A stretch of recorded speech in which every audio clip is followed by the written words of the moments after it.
Hey, what's up guys? Anthony here and welcome to the Born to Create podcast and to the Mastermind Mansion. So we are on location here and we're doing an event of entrepreneurs coming together, learning from each other, teaching and just learning how to scale our businesses, right? So I'm going to be doing a number of interviews while here for the next 2 days. So if you're listening on Apple, on iTunes, on Google Play, on Stitcher, on Spotify, wherever you're listening, and if you're watching on YouTube, tune in, take notes, because these are short interviews, but they're bringing the heat, all right? So stay tuned and watch, and again, just learn.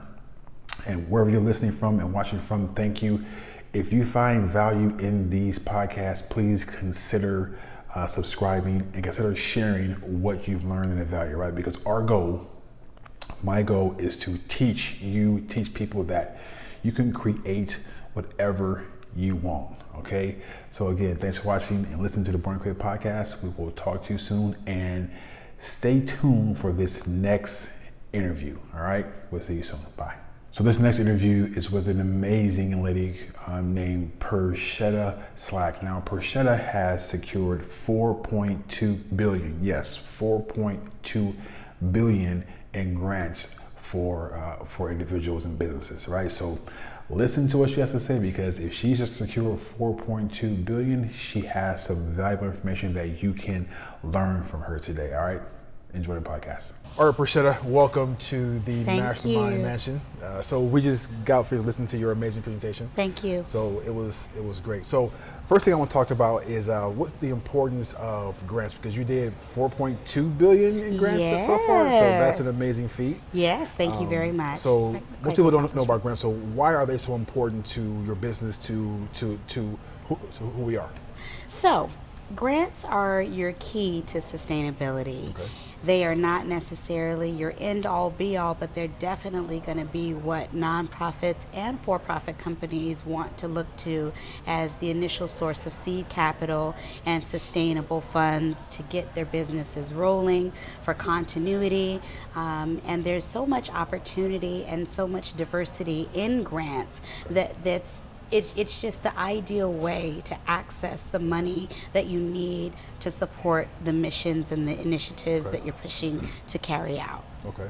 So who qualifies for them? I mean, can any company get them, or is there certain criteria, or how can a person get a grant? There is certain criteria.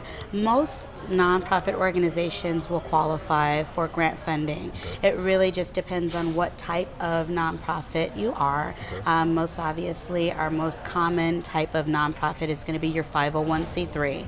But you also have your 501a. You have your religious and charitable organizations. You have your private organizations and whatnot. And so most of those organization types are going to be eligible for grant funding. However, you do have organizations that are for-profit that will qualify for grants as well. As we know that the climate, of business is changing so rapidly that there are grants that are being curated and developed for just that, right? Minorities, right? Minorities and people of color, indigenous individuals, in arenas of technology and project development and IT, healthcare. So it's expansive, and it's so difficult to just kind of narrow that down into one box. Yeah. But as long as you are a business owner, a licensed company with all the proper infrastructure, there's a possibility that you can qualify for grant capital. Okay. Just being strategic about where you're applying. Yeah, it's being strategic. That's the key.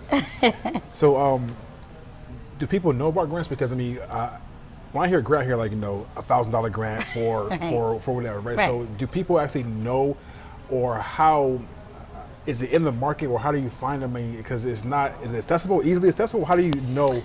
How do you bring awareness to how to get more grants? So that's an excellent question, and I'm so glad that you asked. Grants are accessible It's just that we don't necessarily know Right. what we don't know, Right. right? So research is going to be one of the biggest components to that, and identifying the opportunities that align with our initiatives and outcomes and missions if you're a nonprofit organization. If I had to, give one general source of, where to start looking for grants is grants.gov. Going to grants.gov is a federal website. It's absolutely free.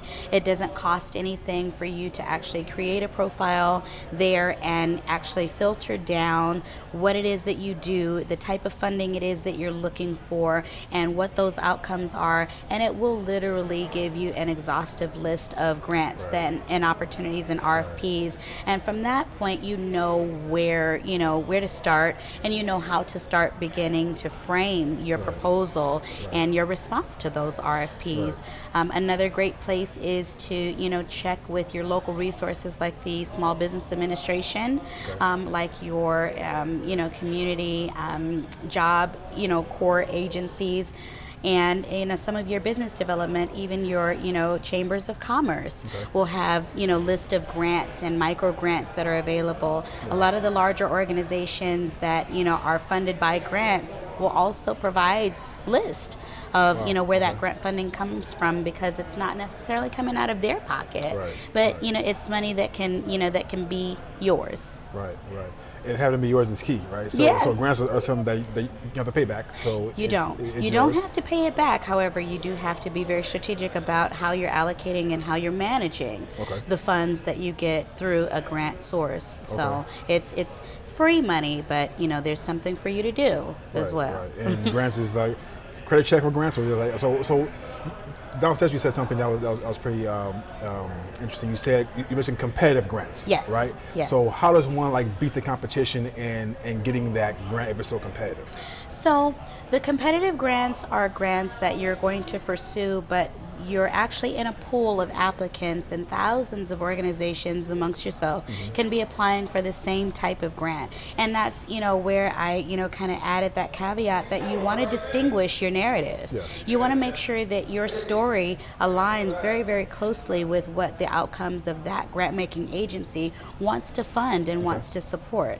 So creating and curating a narrative that not only tells your story but is supported by data, demographics, by information, and all the details of your programming that are really, really going to tell your story and help them understand why this is important, and then who you're going to serve, how it's going to serve the community, and how it's actually going to reach those deliverables and outcomes. That's what distinguishes you in the competitive arena. You have so much knowledge. Thank you. You have so much knowledge. Thank So you. you also teach this, right? So I do. You have a funding program, right? Talk to me about your funding, not funding program, but funding course. Or Yes, teaching. So talk to me about that. yes. So the course is the newly developed course. It's a virtual-based program accelerator, and what we do in Funded, and we're just so excited about it because it's really, really just giving us a platform to be able to share information and really teach, entrepreneurs and organizational leaders. It's really, really just kind of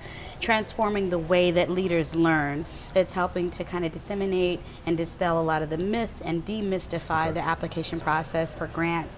It gives us the fundamentals of what a comprehensive grant proposal is comprised of, all those different parts, and essentially we're working live through an application. And grants are, like I said, not rocket science, but once you can kind of strategically break down the process, which is essentially what Funded has been created to do, is just walk us through that process and really demystify it. It's really exciting.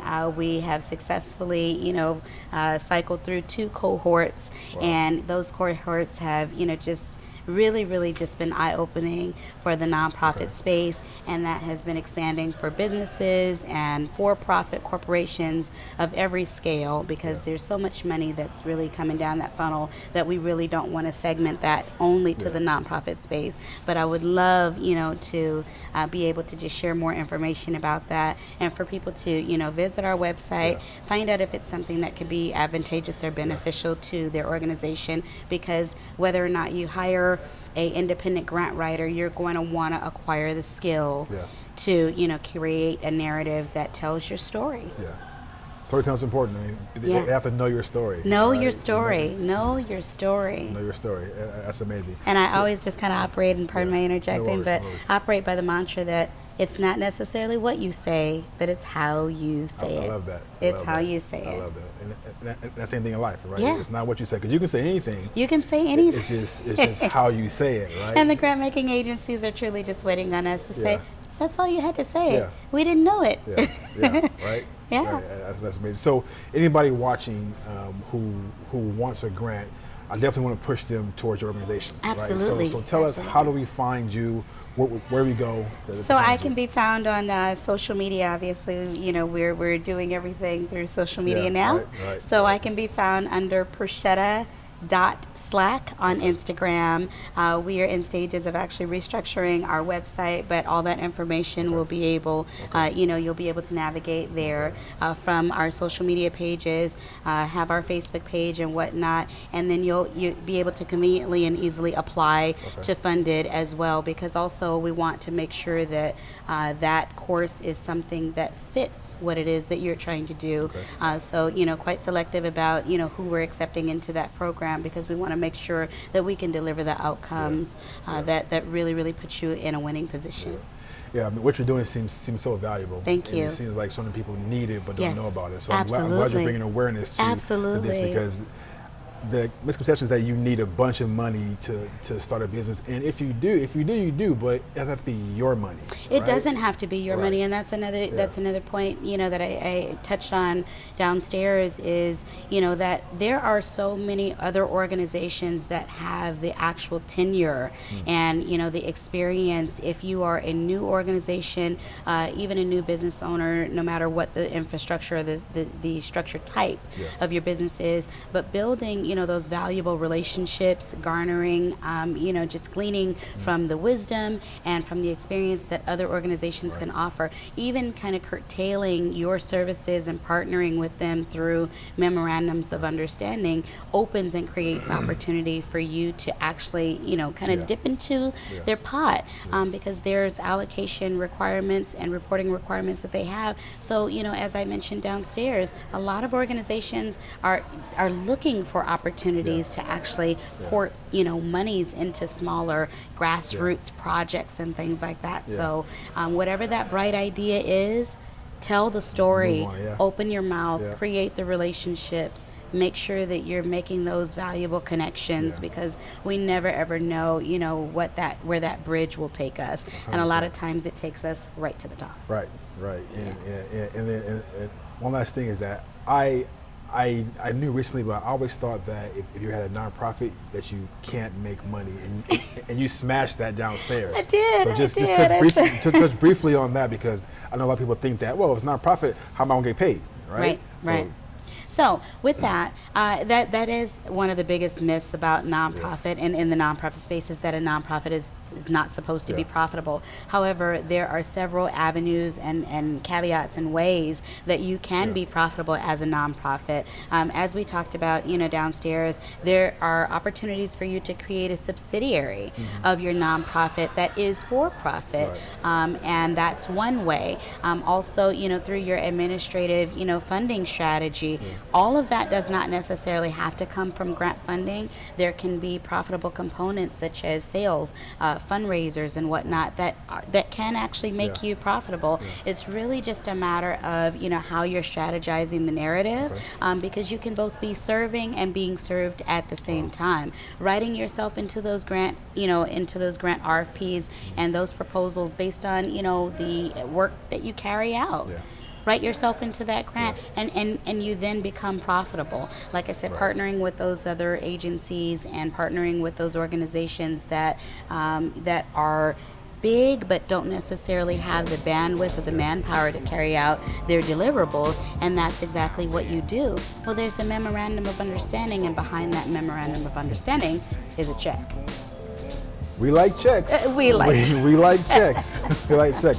Pershetta, thank you very much for coming to talk to me. It was always very valuable. So let's get back downstairs and keep learning. Absolutely. This has been awesome. Thank you. Cool.